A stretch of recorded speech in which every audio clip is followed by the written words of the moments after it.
punch. What are you expecting come tomorrow night? Of course, we know Game 2 is gonna be a lot harder than Game 1. Obviously it feels good to get the first one out the way, but the series is just not getting started. Game 1 is you get your baseline, you make adjustments from there, and then the real fun begins. Kind of just used the term, we've heard it before about Drew called playoff riser.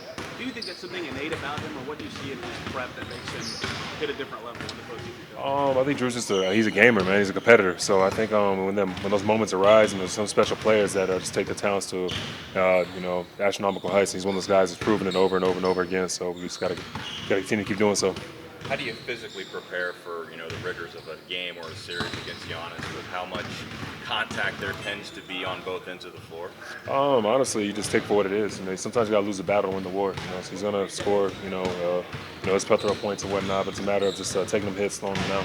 You've played against so many different people, man. Is there something different about his strength and just the contact that is created with him specifically? Just aggression, man. I think he just goes downhill with just a reckless abandonment at times, and he knows how to use his body really well. So it's a matter of counteracting it. It's just a big chess match at the end of the day.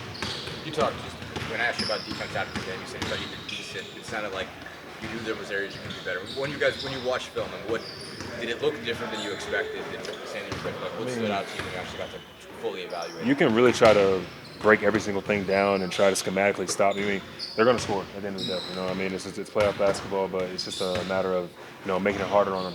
Than it maybe was in the regular season for them, or with their regular actions, or making it to a second or a third option. So defensively, I thought it was decent. I think we did a pretty good job, especially when the team under 100 points. But there are areas of improvements and areas of focus that we can get better at.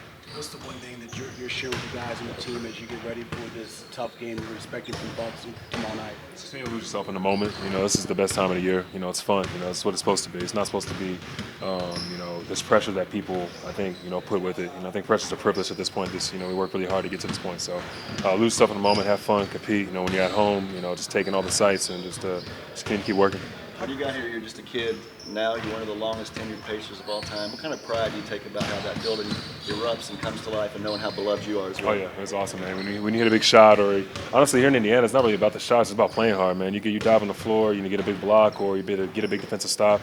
I think that's in the crowd. Erupts the most. That's what they resonate with the most. So that's what I'm built. That's what I'm built for. It's what I'm built and what I've been about. And it's a blue collar city, bro. So I enjoy seeing the little things that add up. Speaking of the crowd, how big were they in Game 1, and how much do you need them tomorrow night? Oh, astronomical, man. Enormous. Just even the little stuff like counting in the free throws, like you think it's just fun and games, but I think when the entire crowd just gets locked in on a moment like that, like the energy and all that type of stuff, that the momentum that comes with that can shift is crazy. So that's just definitely one of the best places to play basketball. That took a lot of attention around the country when they were counting his free throws.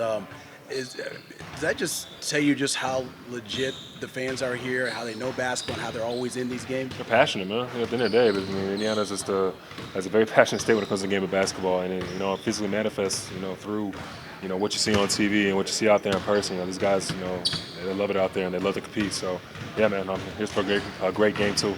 When you get a rebound, who are you looking at? How are you getting the fast break started, quickly going from defense to offense? This nearest guy.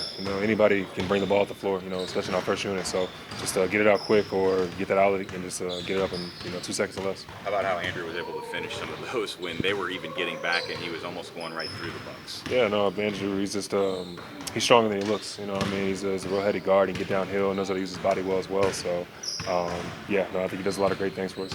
At this point, I imagine you guys have to imagine Dame is coming back at some point in this series. How do you sort of prepare for that, knowing it could be Game 2, it could be Game 3, but how does that work into your preparation? Yeah, he presents his own challenges. Obviously spacing the floor and whatnot, and someone who's experienced on their team as well. So anytime you add experience in the playoffs or an experienced team like that, it helps. So we're ready for everything. At this point, I think a lot of it, at this point is on us. In our preparation. So that's where our attention needs to be. But we'll be prepared for whatever. How do you prepare for everything? They're going to adjust somehow. How do you? Sorry, Tony. How do you prep for that, knowing that they could do anything different? Again, it's kind of a broad. I think it's the playoffs, man. I feel like at this point, you schematically you can try to predict what they're going to do next, but once you're out there and you're playing, bro, it's just ripping and running. So we played this team plenty of times. They played them 11 times last year, 5 or 6, whatever it was this year. So just taking it what it is. Double Giannis, showed him the walls.